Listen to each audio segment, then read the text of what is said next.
Labą dieną. Labai mėgstu būti savo masažo studijai, ten gimsta labai daug įvairių idėjų ir šiandien norėčiau galbūt labiau prisistatyti tiem žmonėm, kurie galbūt manęs ir net nepažįsta. Mano pirmoji profesija yra masažuotoja, tai jau 14 metų šitoj srity dirbu, labai daug darbo su žmonėm, praktikos ir bendravimo prasme ir situacijų. Ir masažo srity, o nutriciologė esu jau 7 metai ir šita sfera iš tikrųjų mane vis labiau ir labiau žavi, bet ne visi žmonės supranta jos vietą gyvenime ir ne visi žmonės dar kol kas žino, kas tai yra. Tai būtent pirmiausia ir kalbėsime apie tai, kas yra nutriciologija, apskritai kalbėsim tokiom edukaciniam temui, apie nutriciologijos ABC ir kokių medžiagų mums reikia, kad mūsų kūnas ir siela būtų patenkinti, kad jie turėtų kuo daugiau energijos, ilgamžiškumo ir aišku išlaikymo jaunatviškumo. Mano šūkis toks, kai kūriau savo masažo kabinetą ir buvo harmonijos link.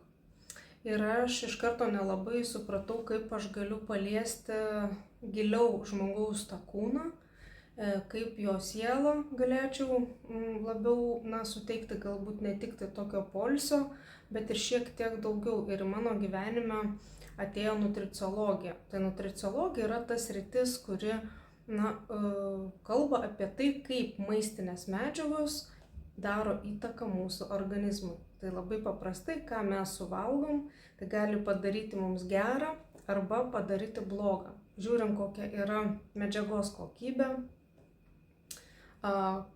žiūrim, kokie jos yra kiekiai ir panašiai. Tai apie visą nutriciologijos ABC papasakosiu trumpai ir norėčiau grįžti truputėlį į tą mano šūkį sugalvotą harmonijos link. Nes aš tikiu, kad jeigu kūnas, siela ir dvasia gyvena harmonijoje, mes galim nugyventi tikrai tokį turiningą, prasmingą ir laimingą gyvenimą. O mano išties gyvenimo toksai kaip ir tikslas yra nugyventi tą laimingą gyvenimą, įdomų gyvenimą, turtingą kiek įmanoma gyvenimą ir įspūdžiais ir visų kuo. Ir dalinti žinoma tais talentais ir gebėjimais su žmonėm, duoti jiems kažkokią tai naudą. Tai tą naudą dabar ir galvoju, kad atėjo turbūt laikas tiesiog edukacinio pobūdžio duoti jums šitą informaciją, tiek kiek galėsit ją galite įsisavinti. Bus aišku tam tikrų rekomendacijų, bet šiaip pačios žinios yra nemokamos. O jeigu kažką rekomenduosiu ir rekomenduosiu tam tikras elektroninės parduotuvės, kur galėsit įsigyti tai, ko jums būtent reikia pagal jūsų poreikį, čia jau bus jūsų reikalas. Tai tiesiog galėsim pradėti ir aš manau, kad kalbėsim paprasčiausia dabar apie nutriciologijos ABC ir iš ko tai susideda. Taigi nutriciologijos ABC susideda iš visų pirma žodžio angliško activity, tai yra aktyvumas. Be fizinio aktyvumo negali mūsų ląstelės gyventi ir išgaminti tiek energijos, todėl kartais jaučiamės apsnūdę, neenergingi. Ir tikrai žmonės pasportavę sako, atrodo pasikroviau tą energijos, atrodo įgavau, tokį tonusą. Tai iš ties daug kas taip ir kalba. Bet aišku, atsikelti iš lovos irgi reikia tam tikros energijos. Bet pirmas dalykas yra mūsų aktyvumas, nes jeigu jo nėra, tai sutrinka mūsų ir metabolizmas, medžiagų apykaita, įsisavinimas maisto medžiagų, ir aišku, pradeda byrėti mūsų ta savijauta. Be abejo, ir grožis taip pat, nes kaip pavyzdys, kuo daugiau judesio ir to tokio, pavyzdžiui, tinkamo judesio, ir treneriai turbūt patvirtintų, kur žmonės dirba su treniruokliais, papildomai svoris, jie netgi užkerta kelią kaulų, pavyzdžiui, retėjimui. Čia jau yra trenerių darbas, ne mano, bet kad pasakyti, kad aktyvumas užima labai stiprią nutriciologijos pozicijų vietą, tikrai yra numeris 1. Antras yra mūsų B raidė.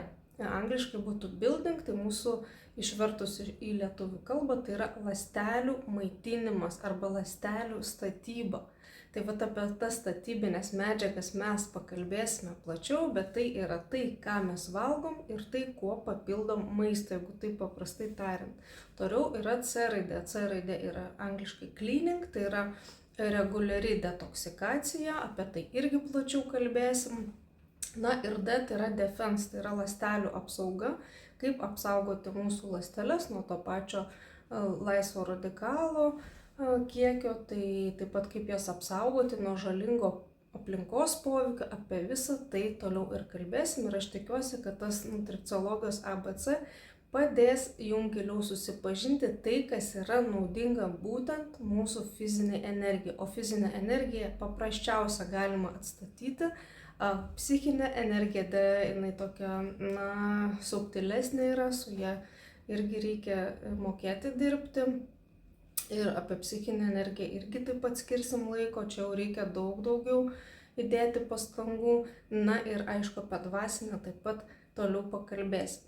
Taigi, trumpas toks nutricologijos ABC ir apie tai kiekvieną dieną vis giliau kažką tai tokio papasakosiu, kur galėtų būti jums naudinga tiesiog praplėsti žinias ir ne tik tai žinias, bet ir taikyti praktikoje.